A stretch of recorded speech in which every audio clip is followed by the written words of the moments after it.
Hello friends, it's नम्रता और आज हम बायोलॉजी का टॉपिक करने वाले हैं मेरिस्टेमेटिक टिश्यूज़। तो जैसा कि आप जानते होंगे कि टिश्यू दो टाइप के होते हैं, प्लांट टिश्यू और एनिमल टिश्यू। तो जो हमारे प्लांट टिश्यूज़ होते हैं वो भी दो टाइप के होते हैं, meristematic tissue and permanent tissue. तो अभी हम पढ़ने वाले हैं मेरिस्टेमेटिक टिश्यू। तो मेरिस्टेमेटिक टिश्यू में क्या होता है? मेरिस्टेमेटिक टिश्यूज़ को अगर मैं सिंपल लैंग्वेज में कहूँ तो ये वो सेल्स होते हैं जो आगे डिवाइड होते हैं और प्लांट की ग्रोथ करवाते हैं। तो चलिए हम अभी पढ़ते हैं। They are plant tissues consisting of thin walled compactly arranged young cells which continue to grow and divide forming new cells। तो जो मेरिस्टेमेटिक टिश्यूज़ होते हैं उनकी जो सेल वॉल होती है इन सेल्स की, वो काफ़ी पतली होती है और ये काफ़ी कम्पैक्टली अरेंज्ड होते हैं। बिल्कुल इनके बीच में इंट्रासेल्यूलर स्पेस जो होता है, इंटरसेल्यूलर स्पेस एक्चुअली, वो काफ़ी कम होता है या फिर बिल्कुल ही एब्सेंट होता है। Daughter cells formed by the meristematic cells are initially like them but slowly they grow, differentiate and mature into various types of permanent cells।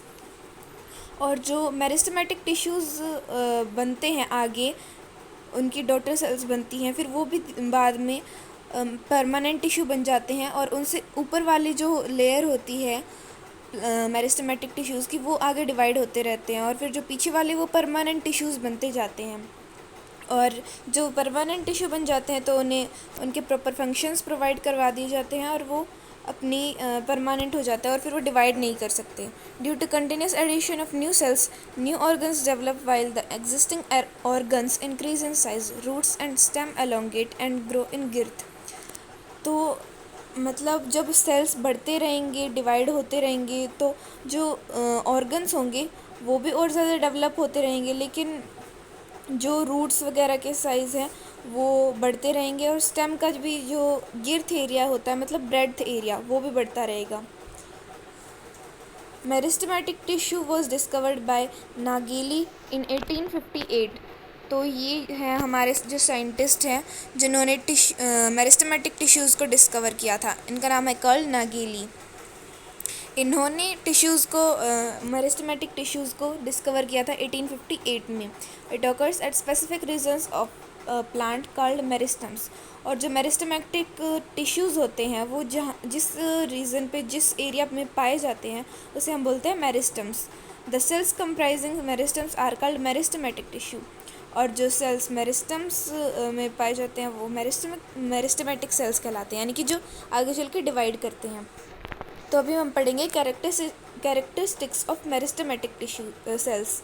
तो जो मेरिस्टेमेटिक सेल्स होते हैं उनका वो काफ़ी छोटे होते हैं और सिर्फ एक ही टाइप के सेल्स होते हैं और उनकी शेप या तो स्फेरिकल होती है, गोल, या फिर ओवल होती है, या फिर पॉलीगोनल होती है उनकी आउटलाइन सेल वॉल की। और compactness, the cells are compactly arranged, यानी कि उनके बीच का जो इंटरसेल्यूलर स्पेस होता है वो बिल्कुल कम होता है या होता ही नहीं है। जैसे कि आप यहाँ पे देख रहे हो, यहाँ पे सेल्स के बीच में स्पेस काफ़ी कम है, इंटरसेल्यूलर स्पेस बिल्कुल एब्सेंट है। Cell wall, it is thin, elastic and made of cellulose only.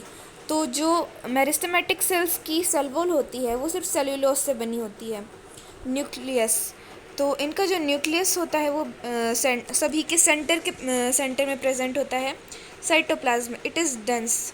तो जो साइटोप्लाज्म होता है वो बिल्कुल भरा होता है, अच्छी तरह से डेंस होता है काफ़ी। और वैक्यूल्स, इसमें मोस्टली प्लांट सेल्स के अंदर एक बड़ा सा सेंट्रल वैक्यूल होता है, लेकिन इनमें वो सेंट्रल वैक्यूल एब्सेंट होता है। उसकी जगह पे कभी कभी छोटे छोटे वैक्यूल्स प्रेजेंट होते हैं, कहीं कहीं पे, कई बार नहीं भी होते और कई बार होते हैं। Metabolism, metabolic activity is high due to high rate of respiration and biosynthetic activities. Food is not stored but food requirement is high, यानी कि इनमें फूड जो है वो स्टोर नहीं किया जाता, लेकिन इन्हें फूड की बहुत ज़्यादा ज़रूरत होती है ये। और इसमें हाई रेट ऑफ रेस्पिरेशन और बायोसिंथेटिक एक्टिविटीज़ के कारण इसमें मेटाबॉलिक एक्टिविटीज़ बहुत ज़्यादा होती रहती हैं। Activity, meristematic cells grow and divide repeatedly forming new sales, यानी कि जो मेरिस्टेमेटिक सेल्स होते हैं वो आगे ग्रोथ करवाते हैं प्लांट की, क्योंकि वो बार बार डिवाइड होते रहते हैं और फिर प्लांट ग्रो होता रहता है। फंक्शंस ऑफ मेरिस्टेमेटिक टिश्यूज़, तो जो मेरिस्टेमेटिक टिश्यूज़ होते हैं वो प्रोजेनिटर्स होते हैं, यानी कि आगे जितने भी सेल्स बनते हैं वो उन्हीं मेरिस्टेमेटिक टिश्यूज़ से बनते हैं, और जो मेरिस्टेमेटिक टिश्यू है वो एक बार डिवाइड होने के बाद परमानेंट टिश्यू में बदल जाते हैं। इसके बाद आता है ग्रोथ, यानी कि जो मेरिस्टेमेटिक टिश्यूज़ होते हैं वो स्टेम और रूट की ग्रोथ करवाने में हेल्प करते हैं। यानी कि जो रूट्स हैं वो ऐसे तो है नहीं कि सिर्फ छोटी सी ही रहेंगी, वो ग्रो होती रहती हैं, बड़ी होती रहती है। जितना ज़्यादा प्लांट की एज होती जाती है तो वो उसकी रूट्स भी बड़ी होती रहती है, और उसका जो स्टेम एरिया होता है उसकी गिर्थ बढ़ती रहती है, यानी कि वो और चौड़ाई में बढ़ता रहता है। New organs. Plants are continuously forming new organs like stem and root branches, new leaves, flowers, fruits due to activity of their meristematic cells. यानी कि meristematic cells की वजह से जो plants होते हैं उनके organs और ज़्यादा डेवलप होते रहते हैं, नए फ्लावर्स आते रहते हैं, फ्रूट्स आते रहे हैं, प्लांट्स आते रहते हैं। ये सब किसकी वजह से आते हैं? मेरिस्टेमेटिक टिश्यूज़ की वजह से।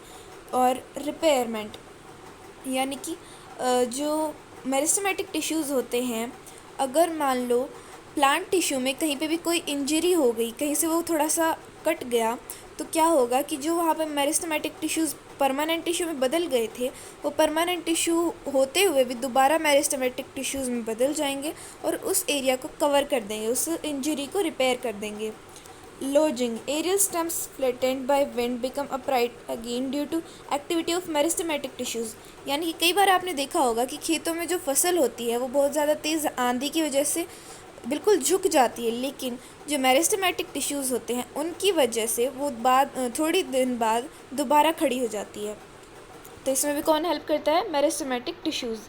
लोकेशन ऑफ मेरिस्टेमेटिक टिश्यूज़, अब हम यानी कि देखेंगे कि मेरिस्टेमेटिक टिश्यूज़ की लोकेशन क्या होती है।